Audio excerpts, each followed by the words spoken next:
three-phase drill. We will climb the aerial and breach the fifth-floor window.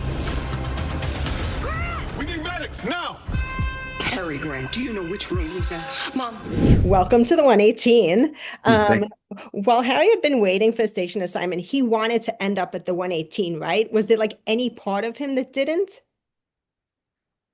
I don't think so. I think he's all in 118. It's like, this is my crew. This is my family.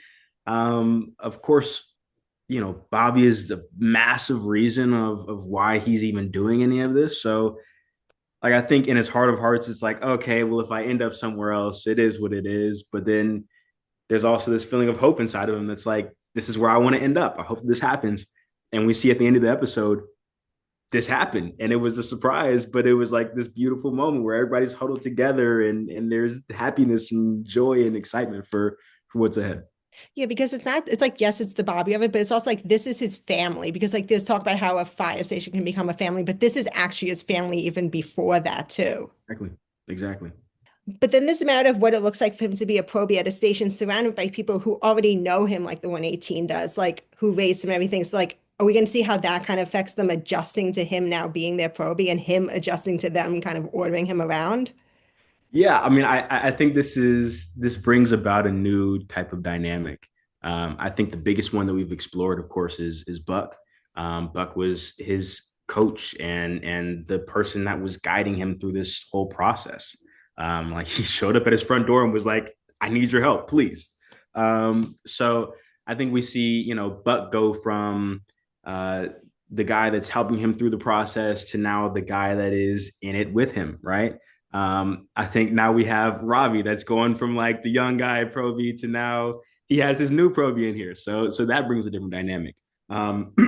We have the captain Chim. He now has this young guy who is also Bobby's stepson, who is also somebody that he's like, I have to protect and make sure is taken care of. Harry and Eddie's dynamic is, I think it's more of a uncle and nephew type thing. I think that Buck, it's more of a brother situation because he's so closely tied together with Athena in a lot of moments, and he's still learning from her. So he feels like that third sibling. I feel like Eddie is, a guy already with a son. He understands like what it's like to have a kid, and so he's like, well, you're my son of sorts, right? Like, I'm going to take you under my wing and make sure that you're okay. But then you're also the probie. And so you're going to be doing probie responsibilities and being the rookie. So yeah, I mean, it's going to be a really fun dynamic. It's already a great crew in the Firehouse. I love all of them. So yeah, I can't wait for people to see it. How does his first shift go? Oh goodness, I can't give it away. How about a couple of words to describe it? Here's how I'll describe it in one word: challenging. As it should be, I feel. As it should be, right? It's a new venture. I think walking into a new space for anybody is challenging, and for Harry, this is a very nerve-wracking but exciting, just really layered entry into this new space that he knows but doesn't really fully know, right? So yeah, it's been fun for me to play this. Why does Harry keep turning to Buck for advice? I think it comes down to the Buck and Bobby dynamic, right? Like, now this is like a new version, a new iteration of that. He knows that, Bobby, who he loved and trusted so closely, had such a big impact in Buck's life. And now this is a person that, he feels like he can kind of step up to and be like, hey, I do need this guidance. I know you've done it before too. I know you've experienced this. I know you've felt the feelings that I felt before.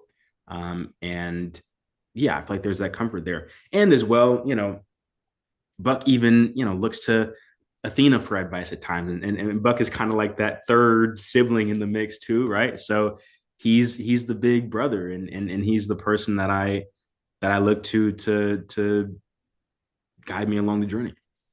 we get some great parallels in this episode, the I want you to quit line, but also Athena talks about going to work, kissing Harry's head. Harry does the same when he goes back to the academy. Do you think Mhm. he'd realize that when he did that at the time? You know what? It was probably this subconscious thing that's awesome though. Yeah, I think this is like flipping the whole situation on its head. And Harry now, he hasn't experienced the job fully, but he's experiencing kind of like what he experienced before. Now it's like, now I'm doing this to my mom though, and I'm leaving and I'm going out there and I'm putting myself in the line of danger. Like this is what I've signed myself up for. And I feel like, yeah, those subconscious things are gonna, kind of start flowing in there. And there's probably this thought process of like, this is what my mom did for so long. This is what, Bobby did for so long. And now this is me. And wow, this is what this world is like. There's this new exploration for him. There's been this tension between Harry and Athena when it comes to him being a firefighter. To get past it and really move forward, especially after like his injury, how much did they need that conversation in the car? And how much did Harry needed to be ready to be a firefighter in the way he needs to be? That conversation was absolutely integral to his ability to move forward. Um, I feel like there are two big pieces of this. The first big piece is he has dealt with loss in this space. And this is scary for him, but it's also something that he feels inside of him he needs to do. Um, and I think he needs somebody to, I think, specifically his mom, to tell him, like, if you're feeling this, like, you need to go into this with full confidence. You can't, you know, go in here scared. It's gonna have you make mistakes. Like, I need somebody who I can like really, really, really trust deeply to walk me through this. Which is why, I mean, he's going to Buck, but I think that mother son relationship is really important, and I feel like that's what pushes him over the edge in that way. I feel like the second piece of it all is we've seen these reminders of Harry not fully being able to grasp um, what this job means. Um, for the Halloween episode, he put on the turnouts. His mom reminded him, like, this is serious. Like, he died doing this, right? And I understand that it's a way for you to remember him, and I understand it's cool to put it on and feel it, but like, there's something behind this, and you need to really truly understand that. He has the conversation with May, where May is like, you need to understand why mom is feeling this way, because there is legitimately there's somebody that is going from her life now because of this thing, right? And he finally encounters that when it's time to get to the ladder. And when he does encounter that, now he's like, she's right. I can't do this. I can't take this away from her. But mom, please give me your blessing. Please allow me to feel like it's okay to do this.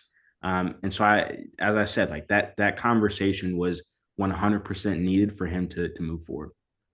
How has Harry been doing since losing Bobby? Because I feel like we haven't seen too much of it, but now he's going to be going to the place he worked every day. He's going to see the dedication to him every day. Yeah. Yeah. Um, Harry has been experiencing every single stage of grief through this process. Um, and I see this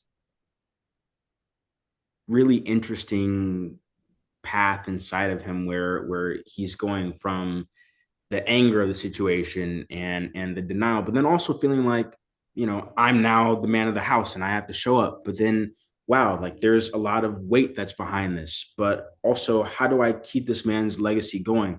What do I feel inside of me? Is the reason why I'm feeling like I even want to get into this firefighting thing. Like there's so many different avenues and spaces that Harry is exploring and experiencing um, throughout this season. But I think the place that Harry has landed and will continue to be reminded of every single day that he walks into the firehouse is like this. This is Bobby's house. There is a reason why I'm doing this, and every day I need to move in a way that honors that. Um, I think that we've seen that manifest through, you know, even his anger in this season when he's mad. Why is mom going to space? Why is she doing all this stuff to risk? Like, how do we honor? But maybe honoring isn't just trying to control all the variables, but maybe it's doing your best with whatever you have. So yeah. Yeah, because it's also like the what if that we could have gone with like Harry and Bobby talking about firefighting and like you and Peter in those scenes and everything, and like Exactly. not being able to see that. Exactly. Yeah. Talk about filming this episode because there were Harry's great conversations with Athena and Buck, the Fire Academy stuff, the graduation, even that Jenga with Hen at the beginning, which was just like a little lighthearted moment before all of this stuff for Harry. Yeah, this was there was just a lot happening for Harry in this episode. Harry was here, there, and everywhere. Um oh, I think that even the complexity of him being in there like that, it's just building this overall really full storyline for Harry, where in a lot of different spaces in his life, he's trying to understand what change looks like and how he moves through this change. How does he show up for Hin, who's like an aunt to him, in this moment where she's going through this like mysterious situation, right? How does he show up for his mom in a strong way? How does he show up for his sister? How does he show up when it comes to being in the academy in a strong way? But then also, how does he allow himself to be vulnerable and feel and be real with people, like in all of these different pockets that we experienced in one episode, which is crazy, right? Like we see all of these different sides of Harry's life and Harry's becoming, and yeah, I'm excited for people to see more of it. Talk about working with Angela and Corinne on the mother-son and siblings relationship, like especially with that car scene that we've talked about. Right, right. Um, I think what's really cool about it is I really do feel like, Angela's my mom and Corinne is my sister, and acting is feeling, acting is being in the space. And so now, like, it makes me feel like I'm talking to my mom, I'm talking to my sister, and I'm having these real conversations with them. And I feel like it brings a lot of authenticity to the work that we do. Um, I hope that people enjoy, the chemistry on screen. Um, but yeah, I wouldn't rather be doing this with anybody else. There were a couple of moments between Harry and that other recruit, Norris. Are we going to see more there? I hope so. I guess we're just gonna have to kind of wait and see. There was a moment of like Harry kind of coming to understand like how close he came to dying with that fall at the academy. Like that May brings up like how close it was. Is that something that's going to stay with him going forward? I think it has to stay with him moving forward. It was a feeling of even further closeness to the reality of Bobby's situation and how it manifests in him. Um, he in that moment understood the danger of the job, and I think yes, he had that feeling of wanting to go back to the academy and be in it before he had the conversation with May. But I think at the same time that fear was always inside of him. He understood that like something bad did happen, right? And there is a possibility of things going wrong.